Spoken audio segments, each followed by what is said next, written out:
all I can say is, what a crazy ass 7 days it's been.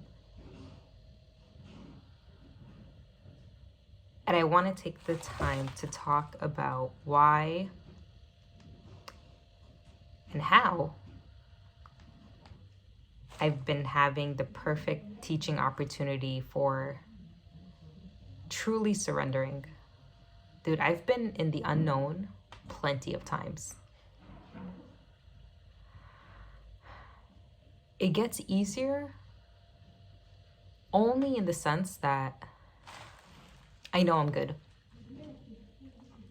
I know that every single situation that's happening, it's simply just my mind perceiving it as good or bad. And if I'm perceiving it as bad, it's honestly still all perfect. And I know this is the bridge of events serving for whatever true path I'm meant to be on. And this is just simply a road that I must take right now. And my life's intention: think God's thoughts, speak God's words, perform God's actions. And again, no matter what, I'm gonna listen to my heart. I'm gonna follow my intuition. And it's been so awesome. Like, the more you practice presence, the more you practice learning how to listen to your body.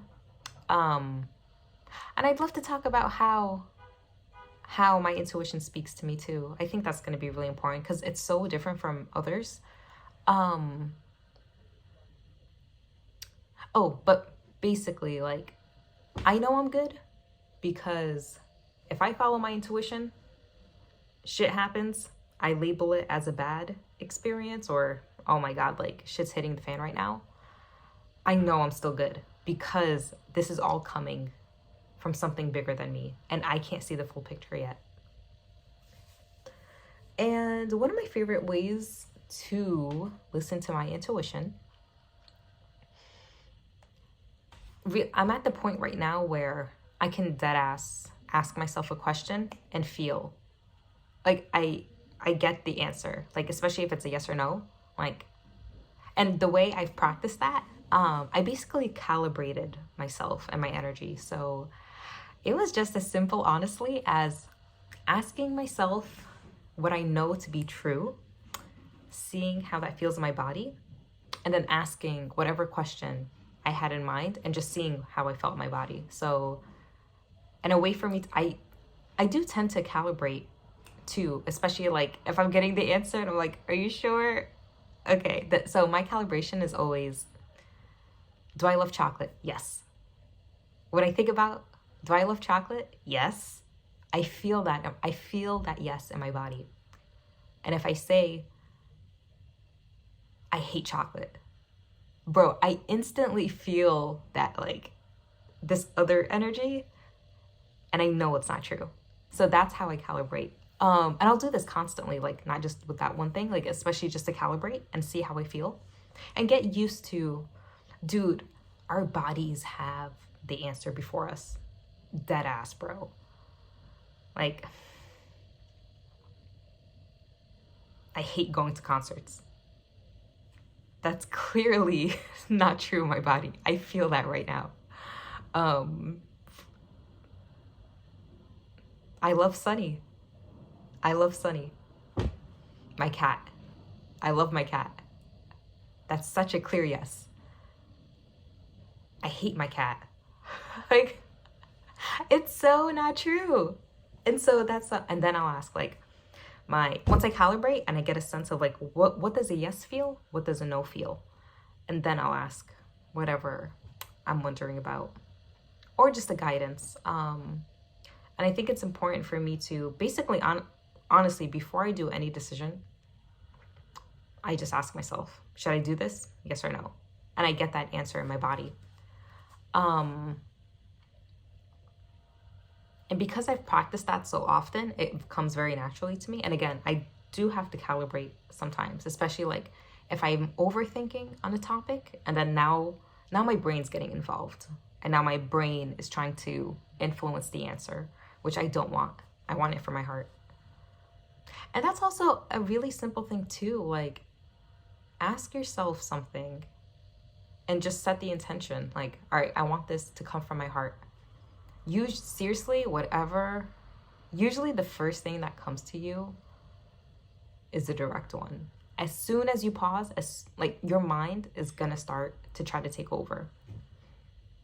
And also, another really good test is, especially if you're faced with a decision or you're wondering what action to take, if you start to find yourself strategizing, like, oh, I should probably do it this way, this will probably be easier, but like, as soon as you start to plan, bro, that's all your brain. Like, your heart would never do that. Your heart is so direct. And unfortunately, sometimes it's not the answer that you want to hear. And I think that's the hardest part.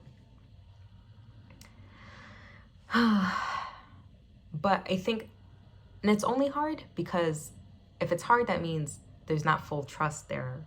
Yeah? And I've had to learn that, especially this week. And I think my favorite part about setting the intention to always follow my heart and always follow my guidance is that no matter what happens, I know I stay true to myself. I think I would feel different if I had let my brain run the show and then ended up in a shitty outcome. I'm like, damn, bro, I should have listened to my gut. So now it's so much easier to process these, what Bentijo calls the bliss storms. Dude, I almost felt like a psychopath. Just in the sense that, like, as certain situations came up for me, I felt like shit, honestly. Like, I was like, what the, like, it just came so out of left field. And this happened twice. I was like, bro, like in the span of days within each other, I was like, what the fuck? Like, this is definitely not a coincidence, because they both had similar themes and it's basically just me completely letting go, me not expecting a specific outcome, and me just living in the unknown and the mystery right now without blaming myself, without thinking that I did anything wrong. Like, it just happened, and I can still be here, and all of me can still be here. Not that I didn't cry. I cried for hours, and that was the thing. Dude, music, bro, music is so amazing. I really appreciate music too, because sometimes I grew up kind of stifling my emotions, and especially now, me being sober, I don't have drugs or alcohol to kind of like bring that out of me, you know?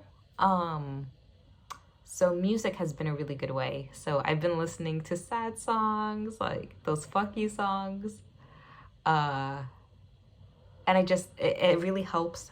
So even if I don't necessarily resonate with like specific lyrics and stuff like that, the emotion behind the music allows me to kind of touch that emotion within myself and help bring it out more. So the other day, I was in the gym crying on the elliptical because, bro, I set up the most epic queue on Spotify of just like a sad song after sad song. But it's like, it's really just what I wanted to listen to.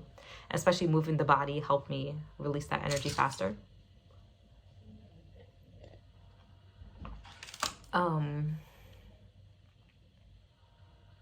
Oh, I felt like a psychopath because I can't think of a better word, but basically it was only because it's like, I feel like if this was a few years ago at a past mindset, I would have been so devastated.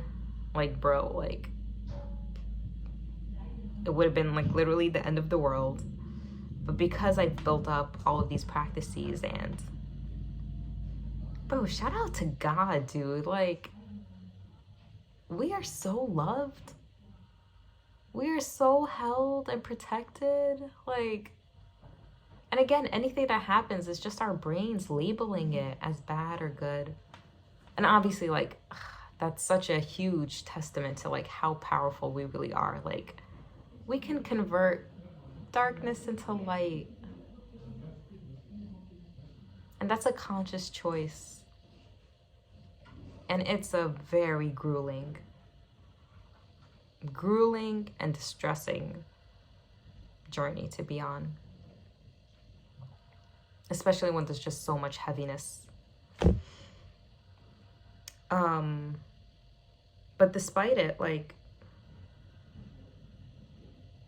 oh, and I guess that's why I made it easier. Because honestly, I was like crying, and then I remember I was walking to the bathroom, and I just started smiling because I was like, dude, what an epic scene in the movie of my life right now, in the documentary of my life. Like, this is a climax moment right now. Like, this is the dramatic entertainment. I was like, bro, you're a freaking psychopath.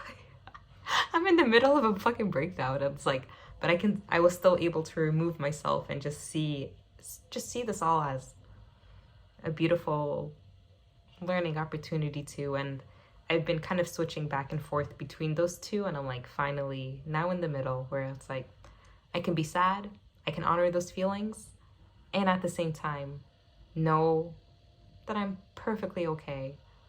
I'm so loved. I love myself. And I can just be here in the mystery of it all. And like this peaceful stillness of everything.